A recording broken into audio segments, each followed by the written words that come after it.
Es un gusto que podamos estar todos juntos nuevamente para estudiar, para reflexionar, para profundizar en las verdades del Señor. En esta tercera clase de Teología de los Romanos, quiero invitarles a buscar Romanos capítulo 1, versículos 16 y 17. El texto dice así: porque no me avergüenzo del Evangelio, porque es poder de Dios para salvación a todo aquel que cree, al judío primeramente y también al griego, porque en el Evangelio la justicia de Dios se revela por fe y para fe, como está escrito, mas el justo por la fe vivirá. Este texto nos da una introducción a la teología paulina. Pablo predica el Evangelio de Jesucristo. Pablo predica a gentiles y judíos. Pablo predica por fe y para fe. Pablo predica el poder del Evangelio de Dios. Para la gloria de Dios hemos de iniciar esta clase rogando al Espíritu Santo que nos dé sabiduría, gracia e inteligencia para poder profundizar en sus verdades y para comprender su majestad. Quiero invitarles a inclinar nuestro rostro y orar a nuestro Dios pidiendo sabiduría. Padre Celestial, te damos gloria, porque tú eres bueno, porque tu palabra nos revela tu poder, el poder del Evangelio, las buenas noticias de salvación a todos aquellos que estábamos condenados por el pecado, pero tú quisiste ofrecerte en sacrificio vivo para que nosotros tuviéramos vida. Tú compraste nuestra salvación y nos has justificado por tu gracia. Ahora, Señor, somos tus hijos. Vivimos en una nueva vida. Vivimos en el Espíritu. Te rogamos que tú nos des sabiduría, que nos permitas aprender tu palabra para que seamos confrontados y moldeados conforme a tu verdad. Te damos la gloria. Te rogamos que tú des sabiduría a nuestro pastor Ismael, que nos ha de dar esta clase. Te rogamos que tú des palabras santas y sabias, que sea tu verdad expuesta en nuestra noche. Te damos la gloria en nombre de Cristo Jesús, nuestro Salvador. Amén. Hermanos, les repito las reglas de la clase. Todos debemos estar silenciados. Si alguno quisiera hacer algún comentario, podríamos esperar al final de nuestra clase para hacer una pregunta o un comentario. Si ustedes quieren hacer alguna pregunta para que las vayamos filtrando, las vayamos analizando durante la clase, la pueden hacer por medio del chat. Si alguien quiere levantar la mano para hacer algún comentario, también están las herramientas de la plataforma.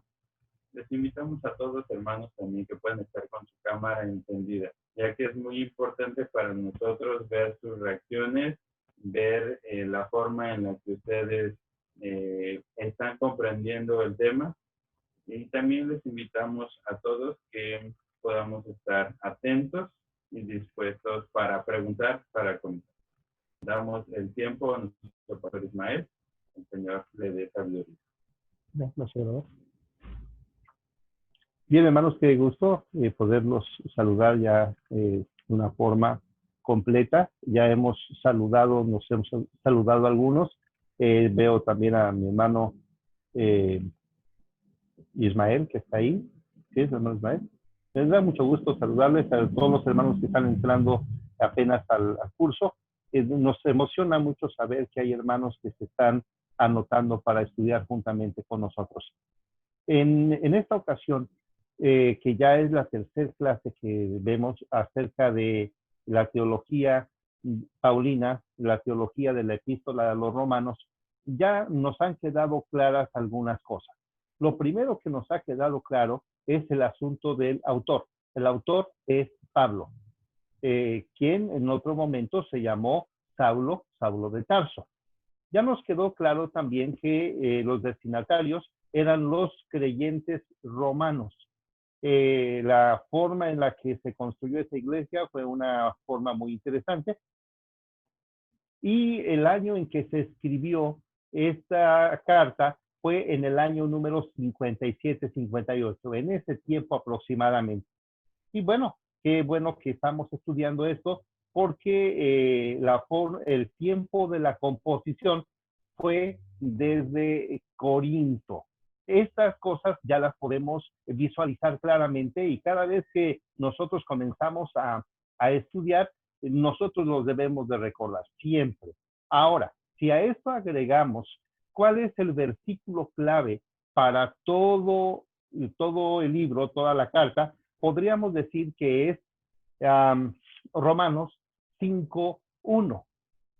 La clave para entender toda la carta es Romanos 5:1, que dice así: justificados pues por la fe, tenemos paz para con Dios por medio de nuestro Señor Jesucristo. Justificados pues por la fe, tenemos paz para con Dios por medio de nuestro Señor Jesucristo, por quien tenemos entrada por la fe a esta gracia en la cual estamos firmes y nos gloriamos en la esperanza de la gloria de Dios. Entonces, noten por favor, hermanos, que este versículo es el versículo clave, y nos convendría mucho memorizar este versículo. Claro, muchos más, pero en este momento que estamos hablando del versículo central, el versículo clave para entender todo el libro, toda la carta, es este versículo muy interesante. El propósito ya también nos ha quedado claro, porque esta carta nos presenta la declaración de Pablo a los romanos, y lo hace de una forma completa. El evangelio de Cristo en el Nuevo Testamento, mostrado en toda la carta, que todo hombre es pecador. Todos los hombres somos pecadores, pero a través de la fe en Cristo, el hombre puede ser justificado a los ojos de Dios y recibir la salvación y la vida eterna. Vean ustedes cómo, después de que ya hemos leído nuestra carta varias ocasiones, podemos ir vislumbrando algunas cosas que ya van quedando claras en nuestra mente. Ahora, tenemos un cuadro que es muy interesante. Si nosotros logramos entender este cuadro y meterlo en nuestra mente, automáticamente nosotros ya sabríamos toda la epístola, todo el contenido de la epístola.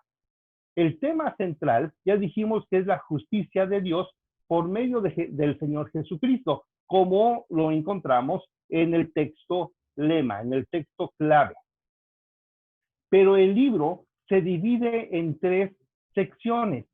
El libro se divide en tres secciones. Del capítulo 1 al capítulo 8, la revelación de la justicia de Dios. La revelación de la justicia de Dios. Capítulo número 9, versículo 11. La vindicación de la justicia de Dios. Y Romanos 12 al 16, la aplicación de la justicia de Dios. Entonces, noten por favor, la revelación, la vindicación y la aplicación de la justicia de Dios. Esos tres temas son muy importantes, porque al entender estos tres temas, ya automáticamente ya estamos sistematizando toda la carta. El tema, la justicia de Dios por medio de Jesucristo. Punto 1, la revelación de la justicia, del 1 al 8. Del 9 al 11, la vindicación de la justicia de Dios y la aplicación de la justicia de Dios. Y entonces, si ya comenzamos a desglosar estas tres secciones, diríamos, tenemos una introducción del capítulo 1, del versículo 1 al 17. Esta es una introducción muy interesante. Y luego encontramos la condenación como la necesidad de la justicia de Dios. Y esto lo encontramos en el capítulo 1, versículo 18, hasta el capítulo 3, 20. Noten, por favor, la condenación. Aquí nos habla de condenación. Si vamos a hablar de la revelación de la justicia de Dios, lo primero que vamos a ver es la condenación de esa necesidad de la justicia de Dios. La condenación, 1. 2, la justificación. Y ese nos va a hablar acerca de la imputación de la justicia de Dios a través de Jesucristo. Y la santificación, que la vamos a ver demostrada en la justicia de Dios, capítulo 6 al versículo 8. Y eso sería la primera sección del libro, del 1 al 8. Lo segundo que necesitamos ver es la vindicación de la justicia de Dios, que está en el capítulo 9, el versículo número 11. Y aquí encontramos también 3 secciones. La sección número 1, el pasado de Israel, y tiene que ver con la elección de Dios, la forma en la que Dios ha elegido a su pueblo. 2, el presente. En ese momento era Israel. Pero encontramos también el rechazo de Dios, como Israel lo rechazó a Dios. De hecho, nuestro Señor Jesucristo lo dijo, a lo suyo vino, pero los suyos no lo recibieron, mas a todos los que le recibieron les dio potestad de ser llamados hijos de Dios. Y la tercera parte es el futuro de Israel, la restauración de Dios, todo lo que Dios va a hacer. Y eso lo vamos a encontrar en el capítulo número 11. Y entonces ya tenemos 2 partes, del 1 al 8, del 9 al 11. Ahora vamos a una parte muy práctica. Estas 2 secciones que acabamos de ver, de la revelación y la vindicación de la justicia de Dios, son la parte doctrinal de la carta. Ahora vamos a las cuestiones más prácticas. En la aplicación de la justicia de Dios, vamos a encontrar 4 partes. La justicia de Dios demostrada a través de los deberes cristianos. No podemos separar la justicia de Dios con la forma en la que el pueblo de Dios ahora debe de comportarse. Me gusta mucho el versículo número 1 del capítulo 8, que dice: ahora pues ninguna condenación hay para los que están en Cristo Jesús, los que no andan conforme a la carne, sino los que andan conforme al Espíritu. Entonces, en esa sección de la vindicación de la justicia de Dios, ninguna persona está condenada, porque el sacrificio de Cristo fue una obra maravillosa y suficiente y eficaz para satisfacer toda la justicia divina. Pero cuando llegamos al capítulo 12 hasta el 16, ya vemos las responsabilidades y el compromiso de la gente que ha sido justificada por esta gracia maravillosa. La primera, entonces, la justicia de Dios es demostrada a través de los deberes cristianos. La segunda parte, la justicia de Dios, es demostrada a través de las libertades cristianas, la forma en la que Dios nos ha libertado y la forma en la que nosotros podemos comenzar a trabajar con nuestros dones y nuestra forma de servicio a nuestro Dios. Y la justicia de Dios demostrada a través de las libertades cristianas, que tiene que ver con las autoridades, que tiene que ver con la forma en la que vamos a relacionarnos con los demás creyentes. Y finalmente la conclusión de la epístola, que es del capítulo 15, versículo 14, hasta el 16, 27. Entonces, hermanos, noten ustedes, por favor, como ustedes ya han estado leyendo toda la epístola varias ocasiones, este cuadro se convierte en un marco donde, si lo entendemos, si lo captamos perfectamente bien, entonces nosotros ya tenemos todo el libro en nuestra mente.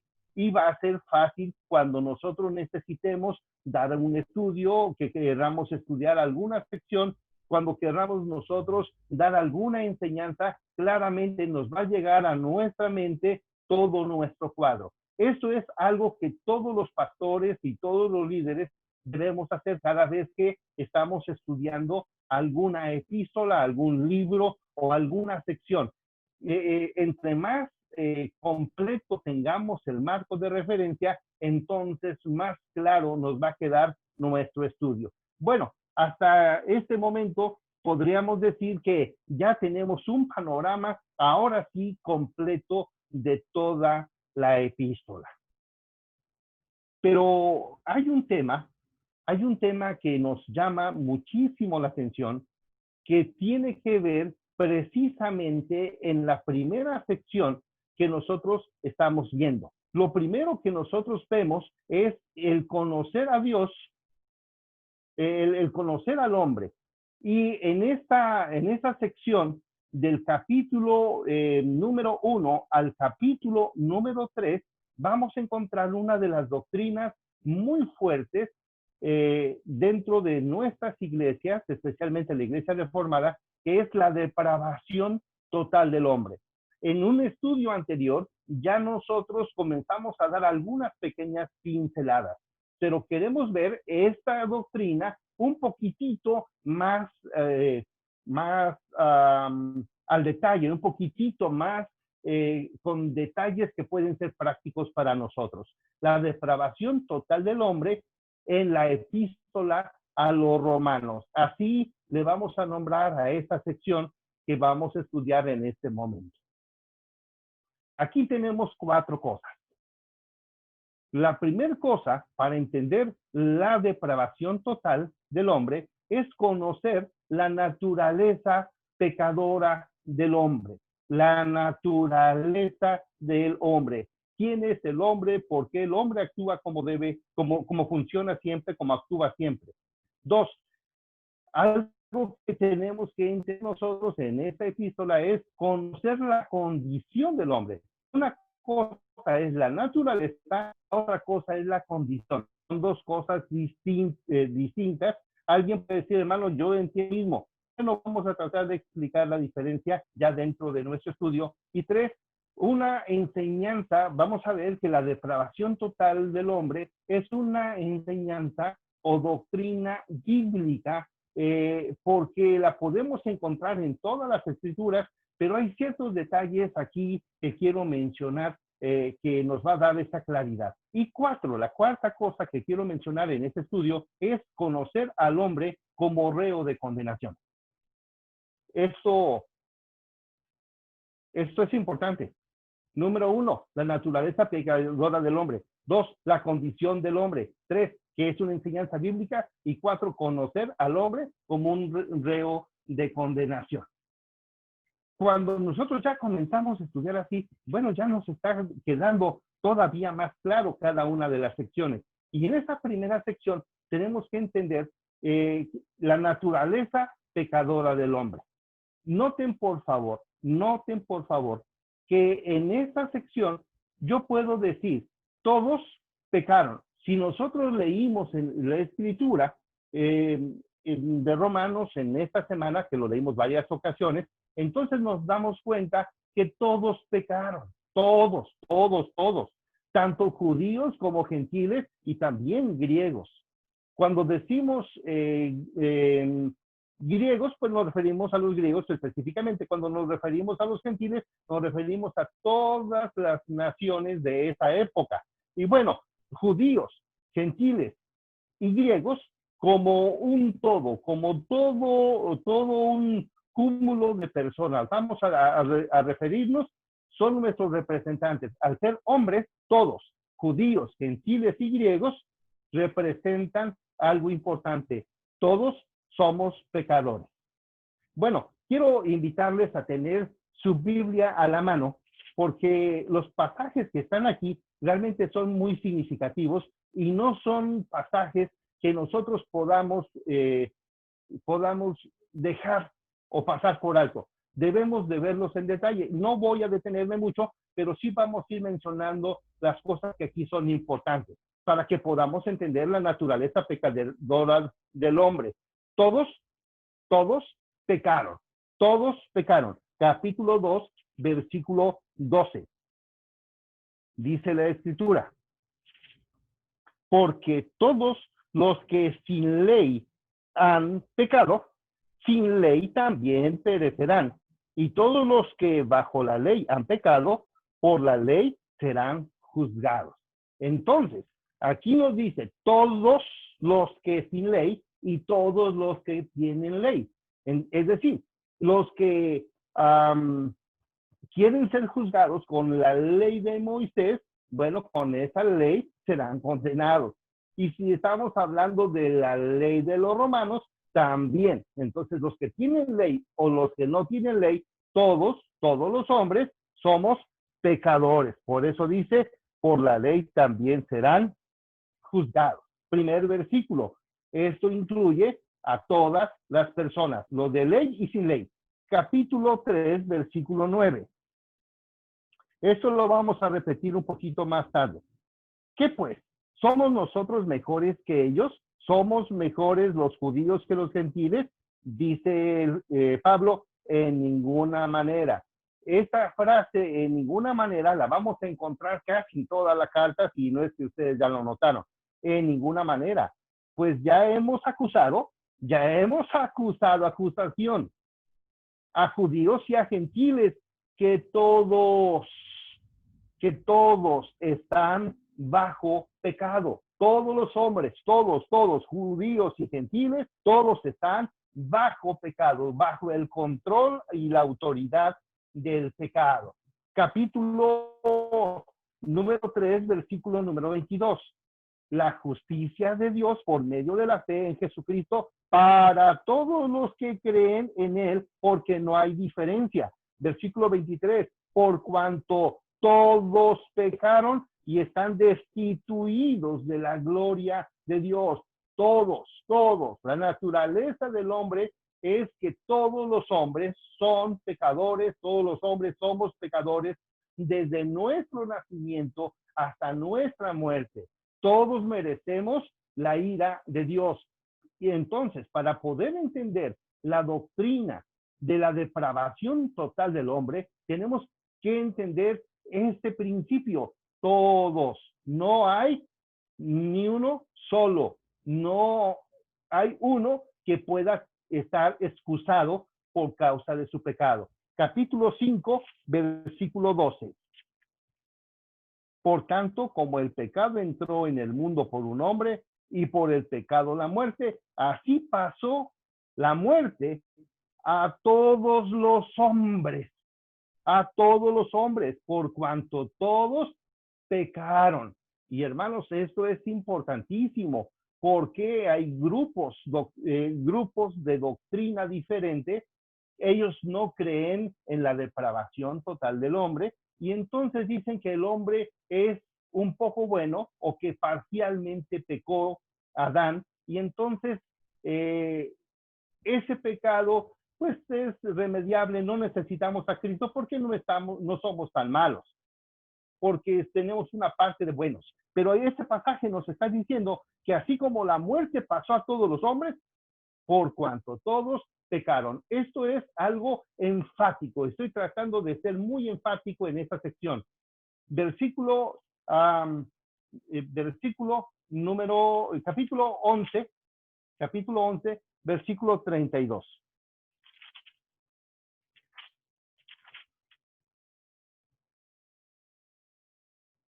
Dice el versículo, porque Dios, escuchen esto, porque Dios sujetó a todos en desobediencia para tener misericordia de todos.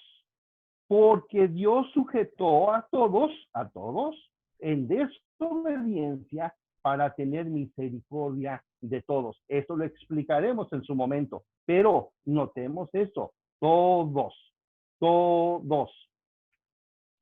Y último versículo es 14:10. Pero tú, que juzgas a tu hermano, o tú también, ¿por qué menosprecias a tu hermano? Porque todos compareceremos ante el tribunal de Cristo. Hermanos, todos. El principio de la naturaleza del hombre es una naturaleza pecaminosa porque el pecado afectó nuestras emociones, nuestros sentimientos, nuestras actitudes y nuestra voluntad. Es decir, nosotros quedamos totalmente condenados a una situación de muerte. ¿Por qué? Porque el principio es a todos. La segunda cosa que quiero mencionar ahora es caminar un poco y tenemos que conocer la condición del hombre. En esta condición del hombre hay dos cosas que me llaman la atención. Lo primero lo primero que vamos a encontrar va a ser en el capítulo número 1. Por favor, acompáñenme a Romanos capítulo 1.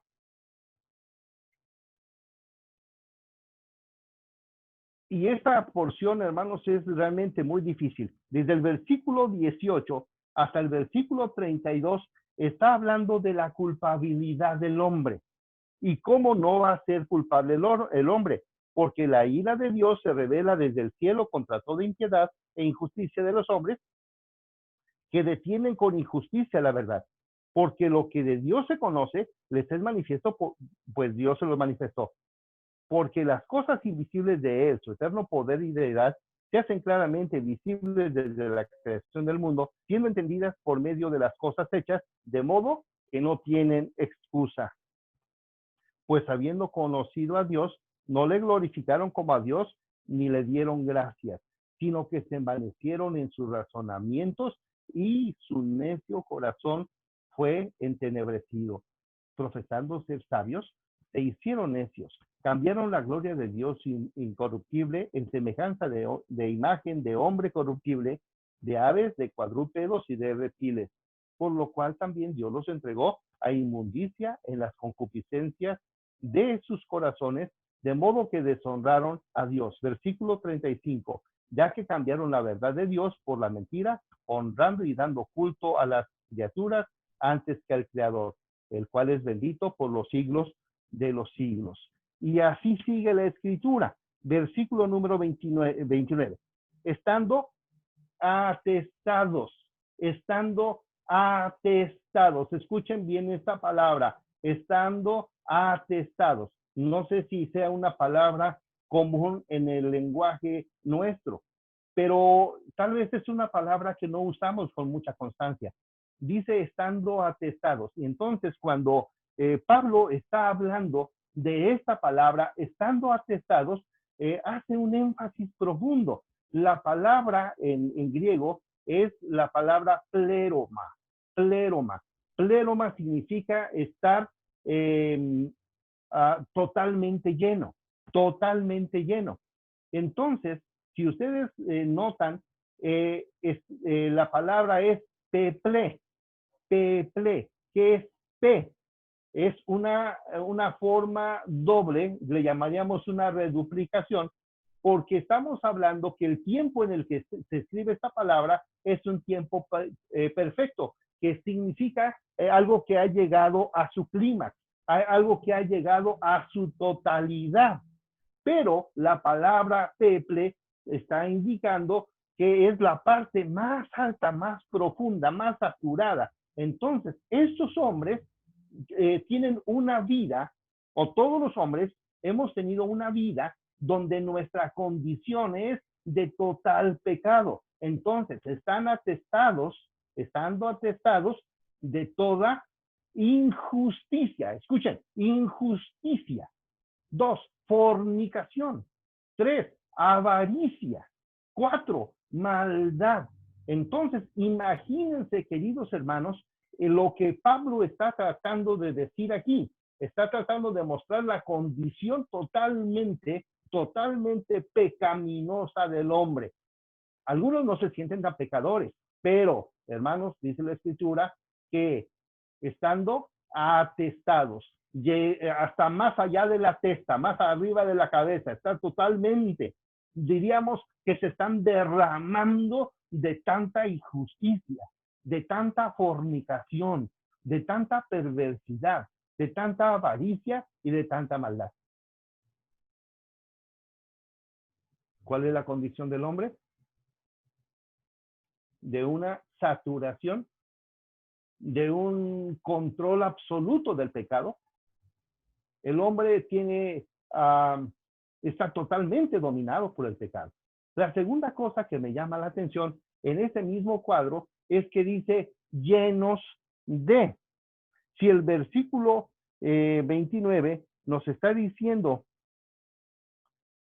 llenos de injusticia, de fornicación, de perversidad, de avaricia, de maldad, luego usa la palabra llenos de. ¿De qué están llenos? Si ya nos dijo atestados, la palabra atestados sería suficiente para decir que están llenos, pero ahora utiliza de nuevo la palabra llenos. Esa es una palabra diferente. Pero, ¿de qué están llenos? Llenos de envidia, de homicidios, de contiendas, de engaños, de malignidades. Entonces la condición del hombre es una condición miserable. ¿Qué situación tan más fuerte? La palabra que se utiliza aquí para llenos de es la palabra mestus. Es la misma palabra que encontramos en Efesios capítulo 5, versículo 18, donde dice, no os embriaguéis, antes bien, no os embriaguéis con vino, antes bien, sed llenos del Espíritu. Entonces, notemos por favor, cuando una persona está llena de vino, está controlado por el vino.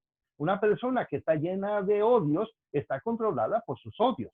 Una persona que está llena de su envidia, entonces solamente está bajo un pensamiento que todas sus acciones serán envidias, homicidios, contiendas, engaños y malignidades.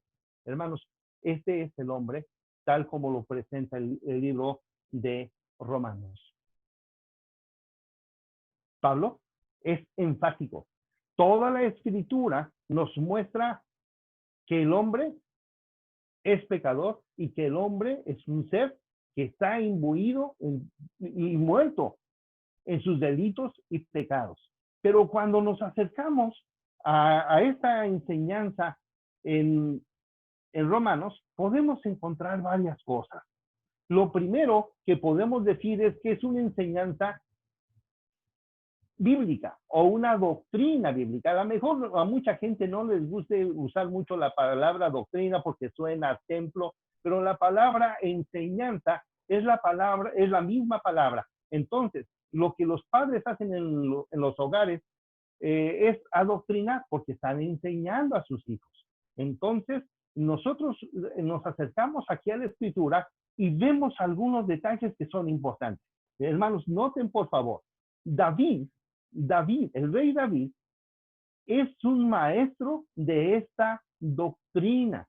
Es un maestro que entiende perfectamente bien la pecaminosidad del hombre, la depravación total del hombre. Un hombre que vivió y que cometió errores y que cometió pecados. Es diferente errores y pecados, aunque algunos quieren minimizar el pecado diciendo, bueno, es que cometí un error o cometí fue una broma o fue un jugueteo, una forma de jugar. No, el pecado es pecado. David pecó y vemos en la escritura que él dice, en pecado me concibió mi madre. Mientras callé, se envejecieron en mi gemir todo el día. Y entonces, hermanos, quiero que ustedes noten en el capítulo número 3. En el capítulo número 3 vamos a encontrar 7 versículos que Pablo está haciendo referencia al Antiguo Testamento. 1, Salmo 14, versículo 1. Si alguno lo tiene, por favor, léamelo, por favor, después de que yo lea versículo número 10 al 13 sobre lo que estamos leyendo de Romanos capítulo 3. Dice 3:10, como está escrito, no hay justo ni aún uno. No hay quien entienda, no hay quien busque a Dios. Todos se desviaron, a una se hicieron inútiles. No hay quien haga lo bueno. No hay ni uno, ni siquiera. No hay ni siquiera uno. Qué enfático es Pablo. Ahora sí, si alguien ya lo tiene, por favor, Salmo 14, 1. ¿Sí? ¿Quién hace? Dice el necio en su corazón, no hay Dios. Se han corrompido, hacen obras de abominables, no hay quien haga el bien. Jehová miró desde los cielos sobre los hijos de los hombres para ver si había algún entendido que buscara a Dios. Todos se desviaron, a una se han corrompido, no hay quien haga lo bueno, no hay ni siquiera uno. Ok, muchísimas gracias, hermano. ¿Y qué notamos aquí, queridos hermanos? ¿Qué notamos? Estamos notando algo muy especial. Estamos notando que Pablo está haciendo una referencia. Está haciendo una referencia. Está citando precisamente al rey David. En el 53, del 1 al 3, dice el necio en su corazón, no hay Dios, se han corrompido, hicieron abominable maldad, no hay quien haga bien. ¿Qué es esto? Hermanos, lo que Pablo está haciendo es que está citando. Pablo está citando a David. David entiende perfectamente que no hay justo ni uno solo, y hace énfasis, ni siquiera uno. En el capítulo 5, del Salmo número 5, versículo número 9, dice así: porque en la boca de ellos no hay sinceridad, sus entrañas son maldad, sepulcro abierto es su garganta, con su lengua hablan lisonja. Sí, esto es exactamente lo que nos está presentando Pablo. Pablo nos está diciendo: sepulcro abierto es su garganta, con su lengua engañan. Entonces, hermanos, noten por favor que aquí incluye sus pies, su voluntad, sus pensamientos, su lengua, su garganta. Incluso dice: veneno de áspides hay debajo de sus labios. Su boca está llena de maldición. La enseñanza que aquí estamos viendo es una enseñanza completa de Pablo, pero que está citando al rey David. El rey David fue alguien que enseñó esta doctrina de la depravación total del hombre con toda claridad. Pero quiero, hermanos, que me acompañen a Isaías, porque Isaías también lo menciona. Isaías también lo menciona. Isaías 59. Solamente mencionaremos este pasaje. 59, 7 y 8. Sus pies, ahora pies, corren al mal, se apresuran para derramar la sangre inocente. Sus pensamientos de iniquidad, de destrucción y quebranto hay en sus caminos. No conocieron camino de paz, ni hay justicia en sus caminos. Sus veredas son torcidas. Cualquiera que por ellos fuere, no conocerá paz. Isaías nos presenta ahora este pensamiento. Toda la escritura del Antiguo Testamento y del Nuevo Testamento nos presenta la depravación total del hombre. Ahora, estamos mencionando estas citas porque Pablo está haciendo referencia a estas citas de la Escritura. Ahora, déjeme ir a mi último punto sobre esta sección. El hombre es un ser depravado. Creemos en la depravación total del hombre, pero el hombre es un ser reo de condenación. Eso, hermanos amados, me parece que es algo muy importante. Creo que tenemos nosotros que entender esto. Toda la carta nos menciona la condenación. Nos habla de justificación, como vamos a ver en un momento. Nos habla de la libertad, como vamos a ver en un momento. Pero una palabra muy fuerte es la palabra condenación. Todos los hombres están condenados. Pero, dice la Escritura, están sujetos a esclavitud. Todos los hombres están sujetos a esclavitud. Todos los hombres están cautivos, presos por el pecado. Los hombres fueron entregados a una mente reprobada. Están destituidos de la gloria de Dios y están bajo la condenación. Entonces, queridos hermanos, la carta de Pablo es una carta que para poder hablar de la justificación maravillosa de nuestro Dios, lo primero que tiene que hacer es decir, la condición del hombre es de vil pecado. El hombre está condenado. Yo creo que eso es algo que nosotros necesitamos clarificar perfectamente bien. Cuando estamos hablando de esto, los romanos, hermanos, fueron expertos en la jurisprudencia. Los romanos fueron hombres que enseñaron el derecho romano. Y dentro de toda la carta encontramos cuando menos 25 palabras muy repetidas, muy significativas. Yo voy a mencionar algunas de ellas y yo creo que ustedes van a decir, sí, yo lo noté en el libro. Habla de juicio, justicia, justificación, justificados, justos de una misma familia, inexcusables, injusticia, transgresión, infracción de la ley, ira, destituir, condenar.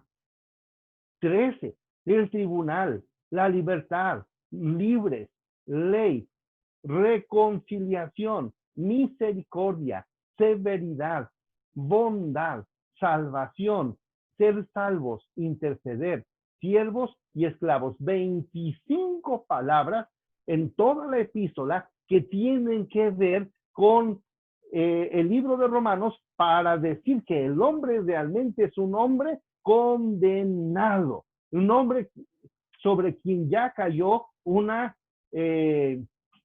sentencia total. La palabra que se utiliza para condenación es la palabra griega katakrima, que significa sentencia pronunciada en contra.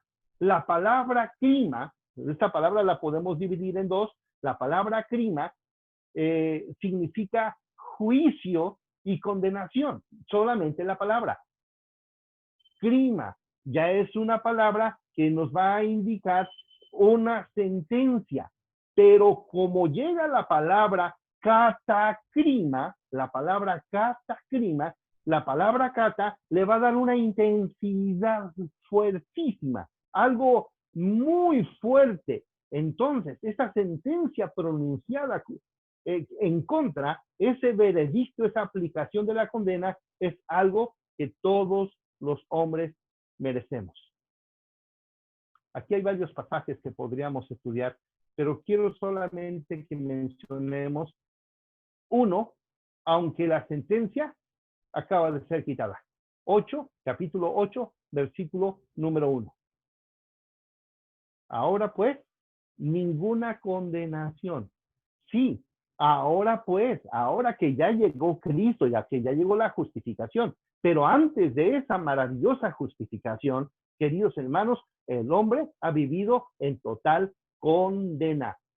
La sentencia ha quedado sobre el hombre. Me gusta mucho cuando llegamos nosotros a pensar en temas de Semana Santa. Por ejemplo, cuando Cristo está en la cruz, ahí hay una palabrita interesante cuando Cristo dice, consumado es, consumado es. Y esa palabra consumado es en griego es tetelestai, que significa ya fue pagado. Todo fue pagado, todo ya está cancelado. La deuda que se tenía ya fue cancelada. Y entonces, hermanos, eso es exactamente la doctrina de la justificación. Pero antes de todo, esta palabra nos está expresando que el hombre vive en una total condena, en una total sentencia. Creo que el estudio, como lo hemos ido llevando, hermanos, ha sido directo, ha sido un poco rápido. Y ahora, para que podamos sujetar todos los cabos, queremos que vengan ahora sí las preguntas en base a todo lo que hemos estado estudiando en esta noche.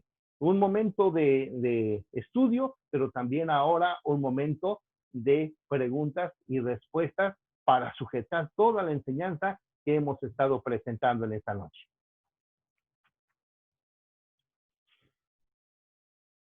Hermano Ismael, si quieres moderar esta parte. Para concluir nuestra clase, Romanos capítulo 11, versículos 30 al 36. Pues como vosotros también, en otro tiempo, eras desobedientes a Dios, pero ahora habéis alcanzado misericordia por la desobediencia de Dios. Así también estos ahora han sido desobedientes, para que por la misericordia concedida a vosotros, ellos también alcancen misericordia. Porque Dios sujetó a todos en desobediencia, para tener misericordia de todos. Oh profundidad de las riquezas de la sabiduría y de la ciencia de Dios. Cuán insondables son sus juicios e inescrutables sus caminos. Porque, ¿quién entendió la mente del Señor? ¿O quién fue su consejero? ¿O quién le dio a él primero para que le fuese recompensado? Porque de él, y por él, y para él, son todas las cosas. A él sea la gloria por los siglos. Amén. Es por su obra en la cruz que nosotros, siendo desobedientes, fuimos rescatados, para que nosotros ahora, en obediencia, prediquemos su verdad, prediquemos su gracia y su favor para con nosotros. Recordemos que el texto dice, porque de él, por él y para él son todas las cosas. De él es la salvación. La salvación es de nuestro Dios. Él nos la ha dado para que nosotros le demos gloria en todo tiempo. Vamos ahora. Padre de la gloria, te alabamos por tu misericordia. Te damos la alabanza porque tú quisiste salvarnos sin merecerlo, siendo absolutamente pecadores, no teniendo nada bueno en nosotros. Tú quisiste, por tu gracia, perdonar.